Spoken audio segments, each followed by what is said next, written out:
Buenos días, ya creo que nos saludamos todos. Luis iba a usar una imagen que yo suelo usar, pero no la usaste al final, arranco yo. Lo que vamos a hacer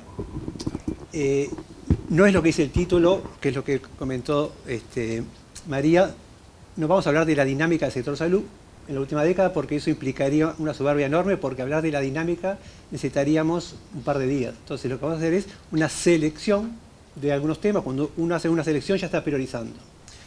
De los temas que vamos a hablar van a ser básicamente tema cobertura, que le voy a poner apellido, cobertura formal. Vamos a hablar de tema que siempre está en el banquillo de los acusados, que es gasto y financiamiento. Y vamos a hablar un tercer bloque que le podemos llamar cobertura efectiva o acceso a los derechos que genera la cobertura. Esos son los tres bloques, para que vean cómo vamos avanzando y que no se pongan nerviosos, que falta demasiado cuando lleguemos a la cobertura efectiva, que ya estamos por irnos. Un tema importante que tiene que ver con lo que vamos a hacer. Nosotros somos como fotógrafos, en el marco del observatorio, y lo que hacemos es describir, sacamos fotos de la realidad. Para sacar fotos tenemos las dificultades que a veces hay luz en el lugar donde queremos ver, pero a veces no hay luz en el lugar donde queremos ver, o la luz no es suficiente para una foto nítida.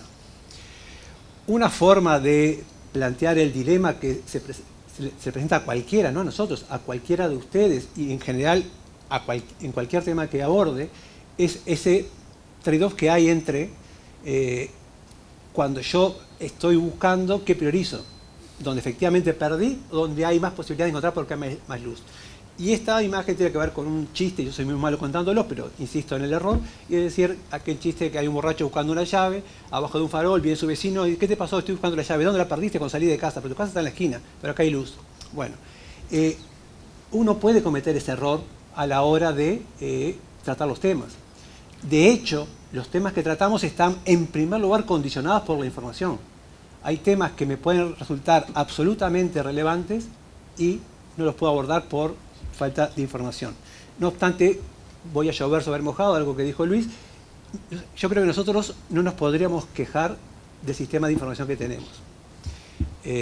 Sí podemos mejorarlo, obviamente, pero decir que estamos trancados, que en temas esenciales no podemos avanzar, yo creo que no es justo con la institucionalidad del sistema o el conjunto de información que tenemos, porque no sé si es un sistema de información en Uruguay. Bien, voy a pasar a la presentación, teniendo en cuenta que el que mucho abarca poco aprieta. Ya les dije qué es lo que voy a apretar, son esos tres temas, y haciendo uso de un poco de soberbia, voy a poner en práctica aquello de que lo bueno, si es breve, es doblemente bueno, con lo cual intentaré que sea breve. Lo bueno lo van a valorar ustedes, ¿no? Y lo de los cuadros me agarró de sorpresa, no sabía que lo iba a mencionar, pero no tiene por qué evaluarlos, mejor no evalúen. Bien, empecemos con el tema cobertura, que yo diría cobertura formal. Sobre el tema cobertura, en realidad uno podría discutir qué es cobertura. Entonces nosotros vamos a dar la definición operativa que vamos a usar para después poder avanzar en lo que vamos a decir.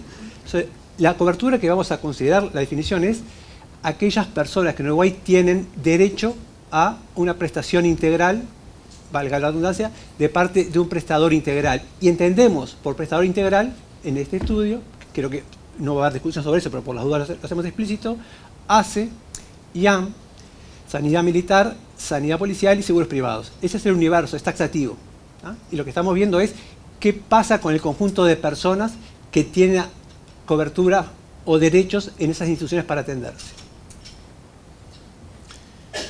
¿no?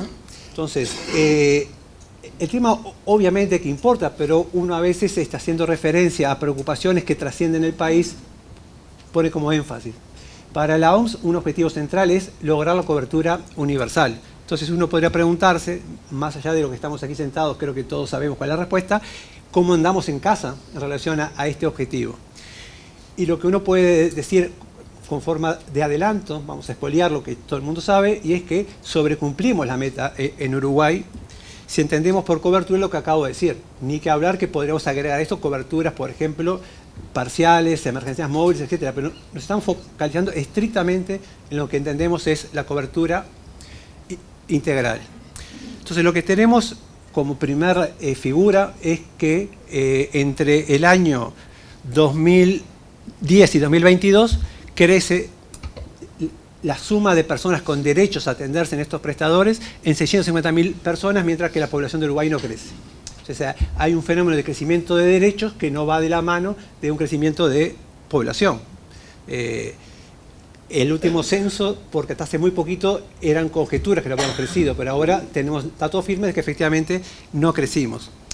¿Cómo se distribuye en este universo de prestadores los derechos? Bueno, está ahí la tabla, solamente una referencia para tener una idea del orden de magnitud, porque a medida que avancemos y eventualmente descarte en algunas miradas algún prestador, va a tener que ver con el criterio de materialidad. Cuando yo miro las IAM y ACE, que es lo que voy a hacer en muchos de mis análisis, y me voy a olvidar de los otros sencillamente por ir derecho al grano y ser breve. Y además porque para sanidad militar y policial no tenemos la misma riqueza de información que tenemos para el resto. Bien. Uruguay ha, como decíamos, sobrecumplido si se hubiera planteado como meta. Ya no la tiene como meta porque hace tiempo ya que tenemos fuera de la lista de problemas la cobertura en Uruguay, y lo que tenemos ahí es los últimos años. Ahí tenemos la apertura de los prestadores, y lo que marcamos ahí es lo que pasa en el 2020 en relación al 2019. Cuando uno mira los derechos adquiridos en los distintos prestadores, en todos los casos, salvo ACE, se mantiene constante la cantidad de personas. En el caso de ACE hay un crecimiento de 100.000 personas. Este fue un tema que se discutió bastante, inclusive se llegó al Parlamento esta discusión. Lo importante es que eso hace que se genere un salto en lo que es las coberturas múltiples, que son las que están explicando que tengamos exceso de personas con derechos en relación a la población.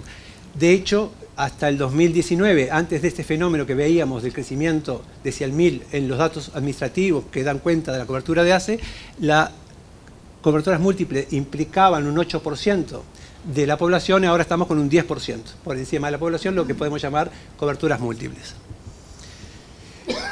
Dimos un paso más y comparamos, como tenemos abierta la población por sexo y edad, y el INE también nos da una aproximación por sexo y edad de la población, digo una aproximación porque los datos del censo por sexo y edad todavía no los tenemos, los últimos.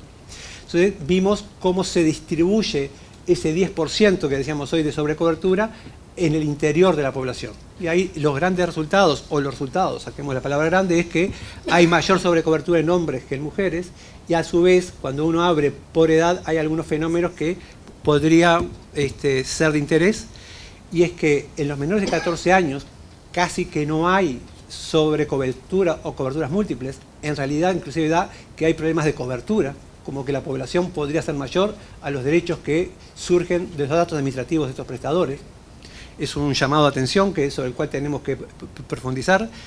Y en el caso de los hombres, tenemos que la sobrecobertura, coberturas múltiples, se agudiza a partir de los 64 años, y en el caso de las mujeres, entre 20 y 44 y mayores de 74. Solamente la síntesis de esto es decir, no es homogéneo, sino que hay un comportamiento de coberturas múltiples que, a partir de la información que tenemos, nosotros no tenemos los microdatos para poder saber con más precisión cómo es que se da estas coberturas múltiples. Tenemos las coberturas por sexo y edad, tenemos el dato del INE, y eso fue lo que pudimos cruzar. Quizás esto tendría que haber sido lo primero, ¿no? Porque uno se pone a hablar de coberturas, en realidad vestir la importancia con la propuesta de la OMS o el desafío de la OMS, pero uno puede plantearse a esta altura, bueno, ¿cuál es la relevancia? ¿Para qué usamos 5 o 10 minutos hablando de esto? Bueno, alguien podría plantear que el problema tiene que ver con el gasto que puede estar duplicado. Nosotros entendemos que el problema o el foco a poner es cuando tenemos una cobertura múltiple que se da con financiamiento público. Porque si uno entiende que hay que respetar la soberanía del consumidor, si alguien quiere pagar de su bolsillo la cuota en todos los seguros privados y en todas las IAM del país, ahí sería un problema para esa persona, que seguramente tenga un problema mental, pero desde el punto de vista país, lo que creemos que preocupa es la eventualidad de tener coberturas múltiples financiadas con fondos públicos.